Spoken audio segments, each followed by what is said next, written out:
Bienvenidos a The Debate. Hoy nos vamos a sumergir en una de las tensiones, diría yo, centrales que definen el presente y el futuro de la economía social y solidaria, o ESS.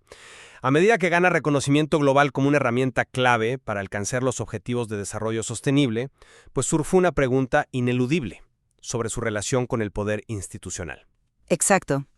Y la pregunta que nos convoca, al final, es si esta creciente institucionalización, o sea, el apoyo de gobiernos, de organismos internacionales, es la palanca que la ESS necesita para escalar y transformar la economía, o si por el contrario, es un abrazo peligroso que amenaza con asfixiar su autonomía y sus principios fundacionales. Yo voy a defender la primera postura. Sostengo que este apoyo, lejos de ser un riesgo, es una condición esencial para que la ESS trascienda la escala local y se convierta en un actor protagónico del desarrollo sostenible. Sin ese andamiaje, corre el riesgo de quedar en la marginalidad. Y mi perspectiva es la opuesta.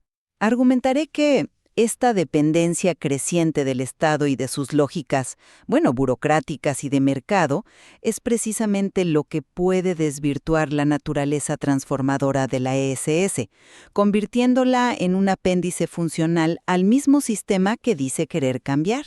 Para mí, la evidencia es contundente. El apoyo institucional, ya sea legal, político o financiero, es indispensable para que la ESS supere sus limitaciones históricas. Hablamos de la falta de recursos, de acceso a mercados, de conocimientos técnicos que a menudo la confinan a nichos muy pequeños. A ver, organismos como la ONU y la OIT, con su grupo de trabajo interinstitucional, no están actuando por capricho. Están creando una hoja de ruta global para aumentar la visibilidad y guiar políticas públicas que fortalezcan al sector. Y esto tiene un correlato nacional muy claro. Miremos a Europa. La Ley 5211 en España o la Ley 2014-86 en Francia no son meros papeles. Han institucionalizado el apoyo, han creado un ecosistema que facilita el crecimiento y la consolidación de miles de cooperativas y empresas sociales. Pero esa visión del Estado como un facilitador casi benevolente, pues, ignora por completo las dinámicas de poder y la historia misma del sector. Yo sostengo que esta creciente dependencia somete a la ES a lógicas que le son ajenas y que erosionan su núcleo, su autonomía, su capacidad de innovar desde las necesidades reales de la comunidad, sus principios de solidaridad. Todo eso se pone en riesgo. El peligro es que la ES termine siendo instrumentalizada, convertida en una simple proveedora de servicios sociales baratos para que el Estado cumpla con sus obligaciones. Una herramienta de gestión de la pobreza en lugar de una alternativa económica real. El teórico Luis Raceto, una referencia ineludible, ya nos advertía sobre esto. Él identificó la dependencia respecto al Estado y la asimilación de prácticas capitalistas como los dos grandes peligros que históricamente han acechado al cooperativismo. Pero Raceto también habla de la necesidad de construir un sector económico sólido. Y los ejemplos que menciono no son de asimilación, sino de colaboración estratégica. Los propios documentos que analizamos insisten en la idea de co-construcción de políticas. No se trata de una imposición de arriba hacia abajo, sino de un diálogo entre el Estado y los actores de la ESS para crear un entorno político propicio.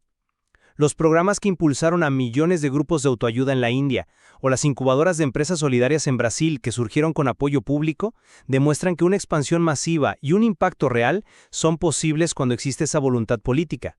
Sin ella, estamos hablando de esfuerzos heroicos pero aislados. Entiendo la lógica pragmática, sí, pero la palabra co-construcción me genera mucho escepticismo. ¿De verdad podemos hablar de una construcción entre iguales cuando una de las partes tiene el poder normativo y el control de los recursos financieros? La historia de América Latina, por ejemplo, está llena de casos donde la relación fue de manipulación, como lo documenta García Müller. Se usaron las cooperativas para ejecutar planes de gobierno, no para empoderar a las comunidades. Se las relegó a un rol de complementación en actividades marginales que al mercado no le interesaban. Mi temor es que, bajo un discurso de colaboración, estemos repitiendo esos mismos patrones que, al final, ahogan lo más valioso de la ESS. Ese factor C, el factor comunitario, que es su verdadero motor de cambio. Entiendo tu punto sobre la asimetría de poder. Pero es precisamente ahí donde veo el primer gran debate, la necesidad de escalar frente al riesgo de cooptación. Y mi argumento es que sin el apoyo estatal, la ESS está condenada a una escala muy limitada. El material es claro al respecto. Muchas de estas organizaciones carecen de recursos y conocimientos esenciales y se sitúan en segmentos de bajo valor. Para salir de esa trampa, la financiación pública es una herramienta crucial. No hablo de meros subsidios que generan dependencia, sino de inversiones estratégicas.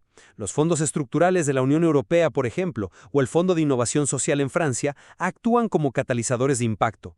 Permiten a las empresas sociales desarrollar proyectos que de otra manera serían inviables. Pero, ¿a qué costo se logra esa escala?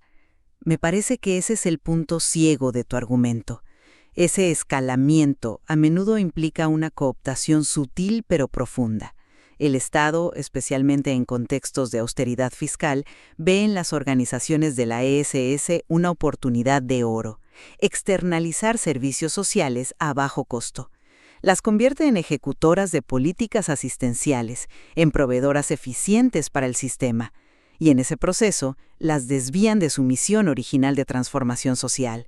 Dejan de ser una alternativa al mercado para convertirse en un engranaje más del mismo. Se integran a su lógica. No creo que sea tan automático. Tomemos un ejemplo concreto para no hablar en abstracto. Los polos territoriales de cooperación económica en Francia. Este no es un caso de externalización de servicios. Es un modelo de colaboración entre actores públicos, empresas privadas y organizaciones de la ESS para fomentar proyectos innovadores que generan desarrollo local sostenible. Hablamos de circuitos cortos de alimentación, de proyectos de energía renovable comunitaria, de reciclaje inclusivo. Son iniciativas que no surgirían espontáneamente del mercado, ni podrían ser sostenidas solo por el voluntarismo de la ESS. Requieren una articulación donde el Estado juega un rol de facilitador, de garante. Sin esa escala, sin esa capacidad de articular actores diversos, la ESS se queda en una anécdota bien intencionada, pero sin poder real para cambiar las estructuras económicas. El modelo francés es interesante, sin duda, pero no podemos universalizarlo. Miremos de nuevo a nuestra región. La historia de la reforma agraria en América Latina es un laboratorio perfecto de lo que estoy diciendo. En muchos países se promovió la creación de cooperativas no con el objetivo principal de lograr el empoderamiento autónomo de los campesinos, sino como un instrumento para organizar a la población rural según los planes del gobierno, para controlar la producción y para pacificar el campo. Se escaló la forma organizativa, la cooperativa, pero se vació su contenido político y su autonomía. Se logró un crecimiento numérico impresionante, sí, pero ¿a costa de qué? De la capacidad de esas organizaciones para ser un contrapoder y defender los intereses de sus miembros frente al propio Estado. Pero esa visión asume una ingenuidad por parte de las organizaciones de la ESS y una malevolencia casi conspirativa por parte del Estado. Y la realidad es más compleja. La coconstrucción de políticas busca precisamente evitar esos escenarios que describes. Pero esto me lleva al segundo punto de tensión, el marco jurídico. Tú ves la regulación como una amenaza, pero yo la veo como una protección indispensable. Una ley marco como las que mencioné antes otorga reconocimiento, da seguridad jurídica y aumenta la visibilidad del sector. Y fundamentalmente ayuda a protegerlo de impostores.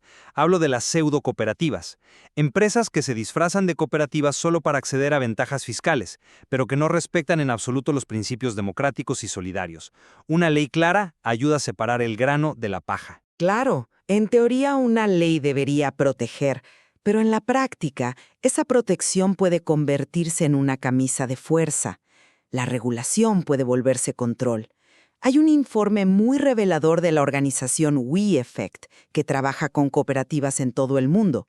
Encontraron que en casi la mitad de los 20 países donde operan, un endurecimiento de los requisitos de registro y de la supervisión estatal está limitando gravemente la capacidad de acción de las organizaciones. En algunos casos, incluso se usa la regulación para amenazar a los defensores de derechos humanos que trabajan en ellas. La línea entre regulación y control político es muy, muy delgada. Pero la ausencia de regulación también es un problema. Por ejemplo, la propia OIT insiste en que una regulación laboral eficaz es clave para asegurar el trabajo decente dentro de las propias organizaciones de la ESS. No podemos ser ingenuos y pensar que los abusos no ocurren también en nuestro sector. Una ley no solo protege al sector de amenazas externas, sino que también establece estándares internos que garantizan la coherencia entre los valores que se predican y las prácticas que se ejercen. La ley crea un campo de juego nivelado y defiende la identidad del sector frente a quienes quieren usurparla. No niego la necesidad de ciertos estándares, pero el riesgo de la sobreregulación y la burocratización es inmenso. Y a menudo la institucionalización ni siquiera parte de un consenso claro. Miremos a la Unión Europea, que pones como un gran ejemplo. Dentro de la propia UE no hay un acuerdo conceptual sobre qué es exactamente la economía social. El informe del Comité Económico y Social Europeo es muy crítico al respecto y llega a advertir que estos debates burocráticos sobre definiciones pueden enmascarar una política oculta para no avanzar. Es decir, se mantiene al sector entretenido en una discusión terminológica interminable para no tener que cederle poder real ni recursos significativos. La ley puede definir, sí, pero también puede fosilizar, puede limitar la increíble diversidad y la capacidad de innovación que surgen precisamente cuando la SS opera fuera de los marcos rígidos preestablecidos por el Estado. Ese punto sobre la innovación me parece crucial y me lleva directamente al tercer eje de nuestro desacuerdo. ¿De dónde surge la verdadera innovación social? Y yo estoy convencido de que el Estado es un actor fundamental para crear los ecosistemas donde esa innovación puede florecer. No se trata de que el Estado la dirija, sino de que cree las condiciones para que ocurra. Las incubadoras de emprendimientos solidarios, muchas veces vinculadas a universidades y apoyadas por políticas públicas, son el ejemplo perfecto. Permiten que nuevas cooperativas y empresas sociales experimenten, que prueben soluciones a problemas sociales complejos, que el mercado simplemente ignora por no ser rentables. El financiamiento estatal para la innovación actúa como un capital de riesgo social que el sector privado no está dispuesto a asumir. Y yo vuelvo a mi punto central. La verdadera innovación de la SS es endógena, no exógena. Surge de las necesidades sentidas y expresadas por la comunidad, del diálogo de saberes entre el conocimiento popular, técnico y académico. No surge de programas diseñados en un ministerio, de arriba hacia abajo. El propio material que analiza el rol de las incubadoras nos lanza una advertencia muy seria sobre este tema. Señala que la saturación de demandas de corto plazo y de nivel micro, que casi siempre están ligadas a la ejecución de programas gubernamentales, puede impedir el trabajo a nivel meso y macro. ¿Y qué significa eso en términos prácticos? Significa que las organizaciones se pasan el día respondiendo a las convocatorias del gobierno, llenando formularios, cumpliendo con indicadores de gestión para justificar el financiamiento, y en ese proceso pierden la capacidad de pensar estratégicamente, pierden la capacidad de articularse con otras organizaciones para construir un movimiento, un actor político con un proyecto transformador propio. La innovación social, desde mi perspectiva, no debe ser simplemente la creación de un producto o un servicio para resolver fallos del mercado, como le gusta decir a la economía convencional. Debe ser un proceso de empoderamiento, de transformación de las relaciones de poder. Y cuando la agenda de innovación es dictada por las prioridades y los ciclos de financiamiento del Estado, pierde inevitablemente su filo crítico y su capacidad de ser verdaderamente disruptiva. En síntesis, y reconociendo que los riesgos que mencionas son reales y deben ser gestionados, mi posición es que la colaboración estratégica con el sector público a través de marcos institucionales es la única vía pragmática para que la economía social y solidaria salga de la marginalidad y alcance una escala significativa. Para ganar legitimidad, para acceder a recursos y, en última instancia, para contribuir de manera efectiva a los objetivos de la Agenda 2030, necesita esa alianza.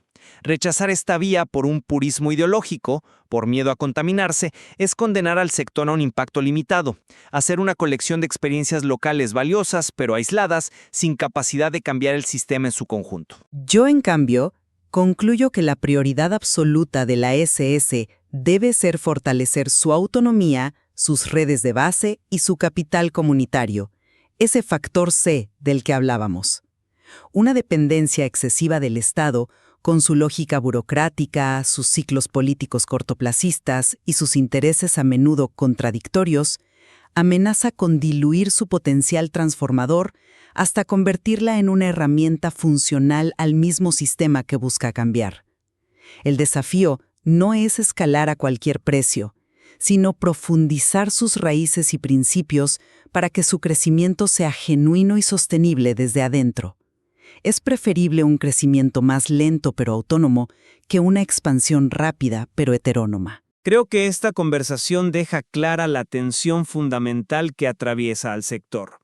Por un lado, la necesidad innegable de recursos y legitimidad para crecer, y por otro, el riesgo también innegable de la cooptación y la pérdida de autonomía. Como hemos visto, no se trata de una elección simple entre un rechazo total o una aceptación acrítica del apoyo institucional. Estoy completamente de acuerdo. Los materiales que hemos explorado sugieren que el futuro de la ESS dependerá de su habilidad para navegar esta relación compleja y contradictoria. Se trata de una danza delicada, forjar alianzas estratégicas sin perder la identidad crítica, colaborar con el poder sin ser absorbido por él. Encontrar y mantener ese equilibrio dinámico es quizás el mayor y más sofisticado desafío que enfrenta hoy la economía social y solidaria.